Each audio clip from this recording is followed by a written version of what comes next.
गोटे जलखिया किंतु तार तीन तीन टा स्वाद माने केक राबिड़ी पिठा सब प्रकार स्वाद गोटे पिठारे आपण निहाती भाव ट्राए करंतु और वीडियो टी फुल वॉच करंतु जानि परिबे। तो घरोई सामान रे आपण ए जिंसटा को बनै परिबे और पाटरे देला माने पाटरे मिलिला भलिया।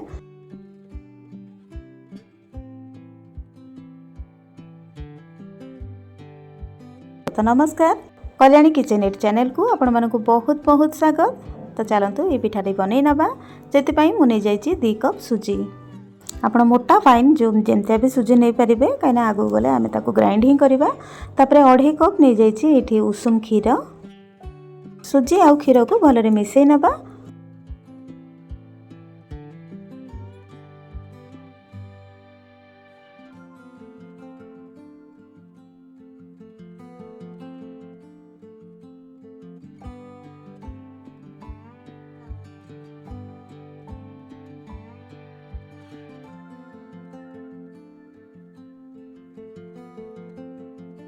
तापरे साइड रे रखी दबा 10 रु 15 मिनिट पर्यंत जेमती सुजी की भल के फुली जीवो। गोटे ग्राइंडर जार नै छी सेतिरे 3 चम्मच नै जाय छी दही।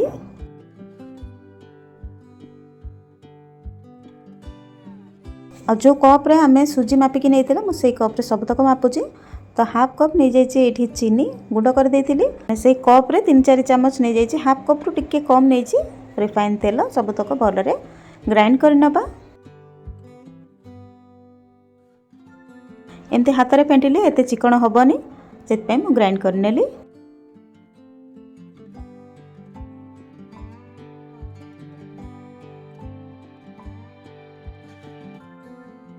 तापरे सुजी जो आमे बतुरे के रखिथिले से भी भलरे फुली जाईची।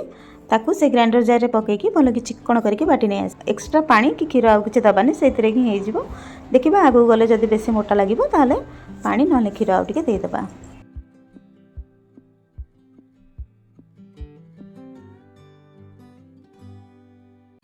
तो सब तो जगह हेनी मुझे गोटे कप रे रख देली। तापर से जगह रे पुणी बाटिक आनिक रखी दउची।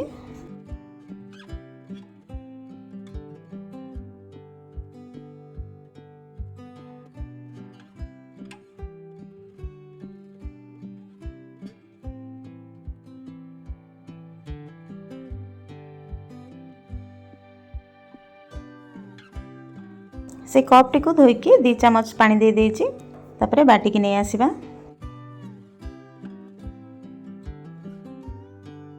तापरे 3 चम्मच नै जाइछि एठी आटा बा मैदा जहा नियंतु मु एठी मैदा नैछि। तो सब तक गोळेई नबा।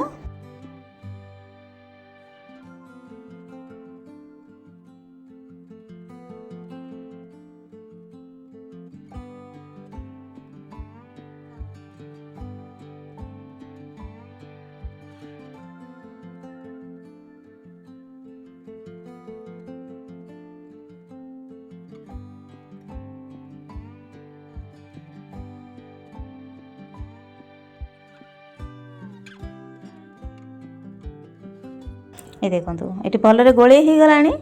तो मु ता पूर्वरु कड़े रे पानी मो गरम कर देइची सेटा देखै पारनी।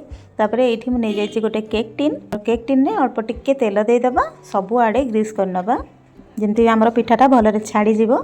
आपण आ जगह रे घरे जदी बेला कि बड़ जागा थाए तादरे भी नै परिबा आपनकर क्वांटिटी हिसाब रे।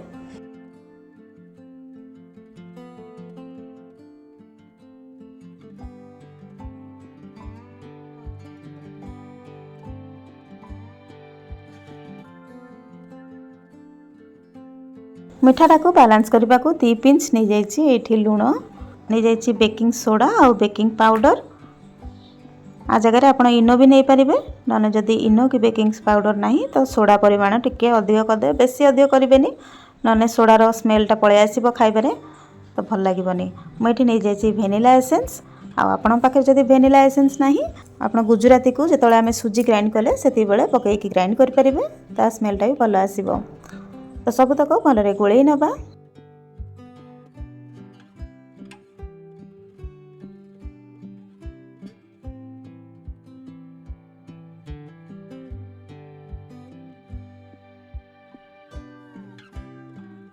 तापर आमे डायरेक्ट केक टिन को ट्रांसफर कर नबा बेसी देरी करबानी।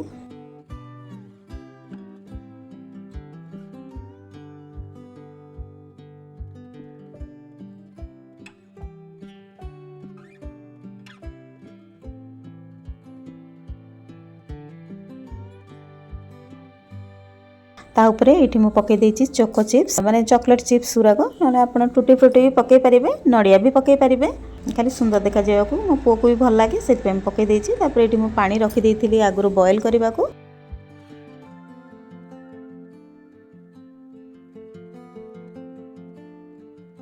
15 ରୁ 20 मिनट धीमा आंचरे छाड़देबा से भलरे सिझिबा को।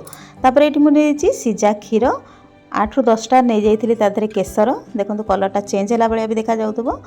तापर सेइथिरे मु नै जाछि कस्टर्ड पाउडर 2 चमच एटा पूरा ऑप्शनल अछि आपण आ जगह रे अमूल पाउडर भी नै परिबे जदि नाही तो अमूल पाउडर पकई दियंतु नले टिक्के मोटा हबा को कॉर्नफ्लोर भी पकई परिबे।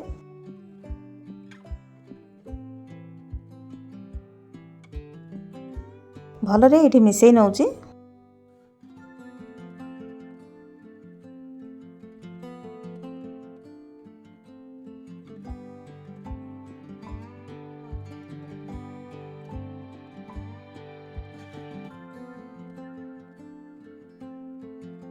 तापरे ये काजू को रखी थी काटिकी 2 चमच नहीं जाइए मुझे चीनी आपण हिसाब रे चीनी नहीं पारे मीठा केते खाती तापर सबतक भलरे मिसई नबा आ हल्का टिके लिक्विडटा मलाई भलिया हेबो जते बेला पर्यंत सेती बेले आमे ताकू बंद कर दबा आ बेसी गाढ़ा करिवेनी नले भितर को पसिबनी ए पिठार। तापर ये देखंतु पिठा भी पूरा रेडी हो गला ताकू ठंडा करिकी डिमोल्ड कर नबा।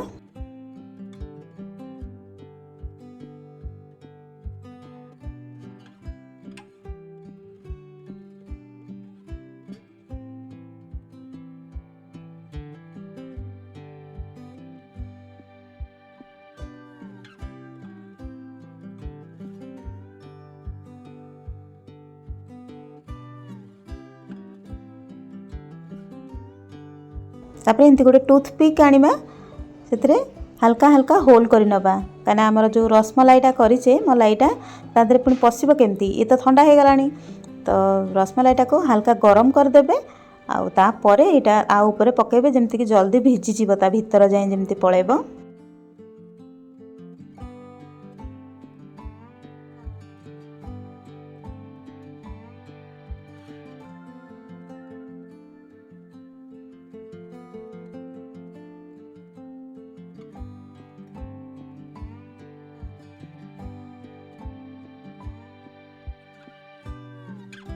देखो पूरा रेडी हो गलानी तापरे आपको काटी नबा केते बढ़िया रे कटुची माने भितर भी भलरे सिझी जाइए आ खाली आ भितर ए रसटा जेतेबेले पशिबो ता परे पूरा मुह को बांधिला भलिया लागिवो बहुत बढ़िया लागिवो अपन टेस्ट करंतु निहाती।